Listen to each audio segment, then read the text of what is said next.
नमस्कार, मैं हूं दीपक और आप देख रहे हैं डीएनपी इंडिया। हम अंग्रेजों के जमाने के जेलर हैं। फिल्म शोले का यह चर्चित डायलॉग था। लेकिन आजादी के बाद अंग्रेजों के समय की चीजों अप्रासंगिक हो गई और ऐसे में उन्हें हटाया जाने लगा। केंद्र में मोदी सरकार बनने के बाद इस दिशा में कार्रवाई तेज हुई। सरकार के मुताबिक करीब 1500 कानूनों को खत्म या निष्प्रभावी किया गया। अब राजद्रोह का कानून को भी खत्म करने की मांग हो रही है। दरअसल राजद्रोह में जब भी केस मीडिया की सुर्खियों बनता है तो उसे रद्द करने की मांग उठने लगती है।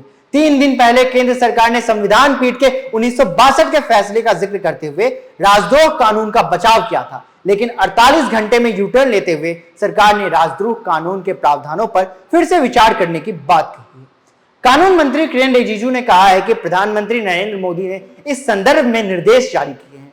उन्होंने दोहराया कि प्रधानमंत्री नरेंद्र मोदी ने सभी पुराने और औपनिवेशिक कानूनों का समाप्त करने का निर्देश दिया है। हालांकि सरकार की मंशा और मांगों के बीच यह जानना दिलचस्प है कि हाल के वर्षों में इन मामलों में क्या क्या हुआ। सरकार का बदला मूड। केंद्र ने सुप्रीम कोर्ट से कहा सरकार पुनर्विचार करेगी और मौजूदा समय की जरूरत के हिसाब से प्रावधानों में बदलाव करेगी, क्योंकि कई तरह के विचार आ रहे हैं। तो कानून मंत्री किरेन रिजिजू ने बताया निर्देश सीधे प्रधानमंत्री की ओर से दिए गए हैं और हम राजद्रोह संबंधित कानून के अध्ययन पर काम कर रहे हैं।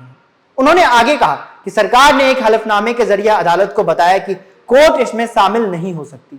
सरकार ने सोमवार को सुप्रीम कोर्ट से अनुरोध किया कि राजद्रोह कानून की वैधता का अध्ययन करने में समय ना लगाएं, क्योंकि केंद्र में एक समक्ष मंच पर इसके प्रावधानों पर पुनर्विचार करने का फैसला किया है। वैसे सुप्रीम कोर्ट कई दशकों से पहले साफ कह चुकी है कि सरकार की आलोचना या फिर प्रशासन पर कमेंट करने से राजद्रोह का मुकदमा नहीं बनता। राजद्रोह का केस तभी बनेगा जब कोई ऐसा बयान आएगा जिसमें हिंसा फैलाने की मंशा या फिर हिंसा बढ़ाने का तत्व मौजूद हो।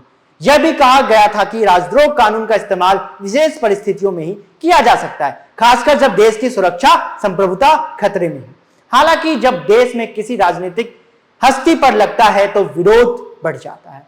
आंकड़े कहते हैं, जी हाँ, अगर राजद्रोह के मामले में सजा होने के आंकड़े देख लें तो एक अहम संकेत दिखाई देता है। एनसीआरबी के आंकड़ों के मुताबिक 2015 और 2020 के बीच आईपीसी की धारा 124A के तहत 356 केस दर्ज किए गए और 548 लोगों को गिरफ्तार किया गया। हालांकि गौर करने वाली बात यह है कि 6 साल के भीतर राजद्रोह के 7 मामलों में गिरफ्तार किए गए केरल के 12 लोगों को दोषी ठहराया ही जा सका है। तो इसमें समझना यही होगा कि राजद्रोह का जो ये कानून है कहां तक सही है। बने रहे डीएनपी न्यूज के साथ, देखते रहे डीएनपी इंडिया। धन्यवाद।